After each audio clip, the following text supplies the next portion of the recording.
பேரவைத் தலைவர் அவர்களே, மக்களே மக்களுக்காக மக்களால் நடத்தும் ஆட்சி மக்களாட்சி என்றார் அமெரிக்க முன்னாள் குடியரசுத் தலைவர் திரு அப்ரஹாம் லிங்கன். இன்றைக்கு அமைந்துள்ள மக்களாட்சி மலர்வதற்கு மக்களிடம் உள்ள பெரும் எதிர்பார்ப்பு, அவர்களுடைய எதிர்பார்ப்புகளை இப்பேரவையின் கவனத்திற்கு கொண்டு வந்து அதனை செயல்படுத்துவதற்கான திட்டங்களை, சட்டங்களை அமல்படுத்த வேண்டிய பொறுப்பு இப்பேரவைக்கு உள்ளது. அதிகமான மக்கள் அதிக நன்மைகளை இந்த ஆட்சி காலத்தில் நன்மை பெற்றுள்ளார்கள் என்கிற வகையில் நம்முடைய செயல்பாடுகள் அமைய வேண்டும். இங்கே அனைவரும் சமம்.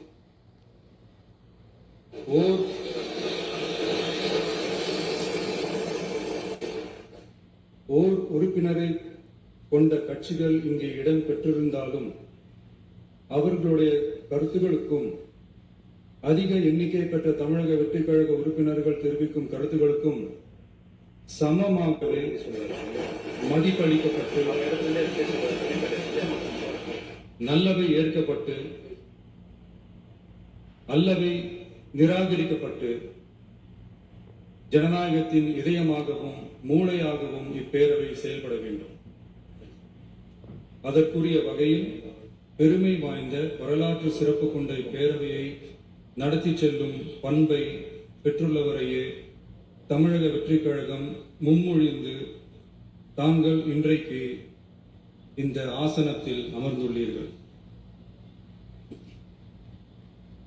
மாண்புமிகு பேரவைத் தலைவர் அவர்களே, தாங்கள் பேரவைத் தலைவராக ஒருமனதாக தேர்ந்தெடுக்கப்பட்டுள்ளீர்கள். தங்களை இந்த ஆசனத்தில் மாண்புமிகு பேரவை முன்னவரும் எதிர்க்கட்சி தலைவரும் தங்களுடைய கரங்களை பிடித்து அழைத்து சென்று அமர வைத்தார்கள். இந்த சம்பிரதாயம் எப்படி வந்தது என்று சொன்னால் சுவாரஸ்யமாக இருக்கும்.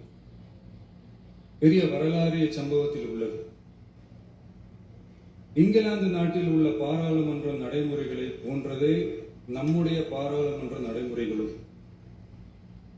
மன்னராட்சி இருந்த காலத்திலேயே அங்க பாராளுமன்றம் இயங்கியுள்ளது. அக்காலத்தில் அனைத்து அதிகாரங்களையும் பெற்ற மன்னரும் இருந்தார், பாராளுமன்றமும் இயங்கியது. அங்கே மன்னர் ஒரு பணியை செய்ய வேண்டும் என்று விரும்புவார், பாராளுமன்றம் அவருடைய விருப்பத்தை பெரும்பாலும் நிராகரிக்கும்.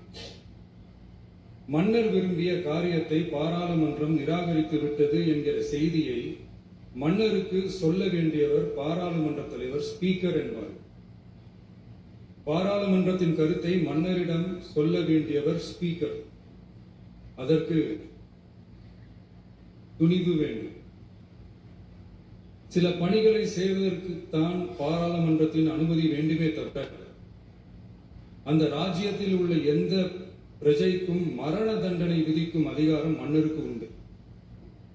தான் விரும்பியதை பாராளுமன்றம் நிராகரித்து விட்டது என்று சொல்லும் ஸ்பீக்கருக்கு மரண தண்டனை விதிக்கும்படி ஆணையிடுவார். தலையை வெட்டி விடுங்கள் என்று ஆணையிடுவார்கள். இது பலமுறை நடந்ததால் யாருமே இந்த ஸ்பீக்கர் பதவிக்கு வர விரும்ப மாட்டார்கள்.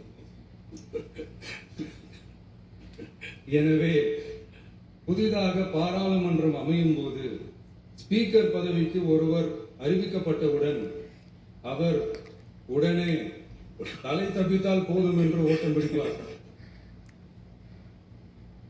அணை முன்னவரும் எதிர்கட்சி தலைவரும் அவரை தடுத்து நிறுத்தி அவர் கைகளை பிடித்து இழுத்து வந்த ஆசனத்தில் அமர வைப்பார்.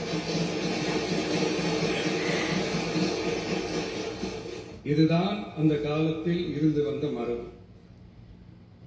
ஜனநாயக முறை ஏற்பட்ட பிறகும் இம்மரபு தொடர்கிறது. நிச்சயமாக தமிழக வெற்றிக் கழக உறுப்பினர்கள் அனைவருமே உங்களுக்கு உதவிகரமாகவே இருப்பார்கள் என்கிற வாக்குறுதியை இந்நேரத்தில் அளிக்க விரும்புகிறேன். பேரவையின் மாண்பையும் கண்ணியத்தையும் பேரவை உறுப்பினர்களின் கண்ணியத்தையும் காக்க வேண்டிய பொறுப்பை உங்களிடத்தில் ஒப்படைத்திருக்கிறார்கள். தற்காலிக பேரவைத் தலைவர் பொறுப்பில் மிக சிறப்பாக பணியாற்றிய நம்முடைய உறுப்பினர் திரு மூவி கருப்பையா அவர்களை சந்திக்க நேற்றுக்கு சென்றிருந்தேன். அங்கே முந்தைய பேரவைத் தலைவர்கள் படங்களை கண்ணுற்ற போது, அவர்களை பற்றி அறிந்த போது உண்மையிலே எனக்கு பெருமிதம் தந்தது. ஏனென்றால் எடுத்துக்காட்டாக விளங்கும் திரு ஜே சிவ சண்முகம் பிள்ளை, டாக்டர் யு கிருஷ்ணராவ், திரு எஸ் செல்லப்பாண்டியன் அவர்களுடைய வரிசையில் மிக சரியான ஒருவரையே நாம் முன்மொழிந்துள்ளோம் என பெருமை அடைந்தேன். அதே போன்றுதான் நம்முடைய பேரவை துணைத் தலைவர் அவர்களும் நீங்கள் இருவருமே மிக சாதாரண குடும்பத்தில் பிறந்து மக்கள் பணியாற்ற வேண்டும் என்கிற அவாவில் செயல்பட்டு வந்தவர்கள். குணம் நாடி குற்றமும் நாடி அவற்றுள் மிகை நாடி மிக்க கொளல் எனும் வள்ளுவரின் வாய்மொழிக்கேற்ப சட்டமன்ற நடவடிக்கைகள் சீராக, செம்மையாக, அமைதியாக நடைபெறும் வகையிலும் சட்டமன்ற ஜனநாயக பண்புகள், நெறிமுறைகள் பேணி பாதுகாக்கப்படும் வகையிலும் இந்த அவைக்கு பேரவைத் தலைவரும் பேரவை துணைத் தலைவரும் பெருமை சேர்ப்பீர்கள் எனும் நம்பிக்கை எனக்கு உண்டு. அரசியலுக்கு அப்பாற்பட்டு மனிதர்களை மதிக்கும் நல்ல பண்புகள் நிலைநாட்டப்பட வேண்டும். தமிழ் பண்பாடு போற்றப்பட வேண்டும்.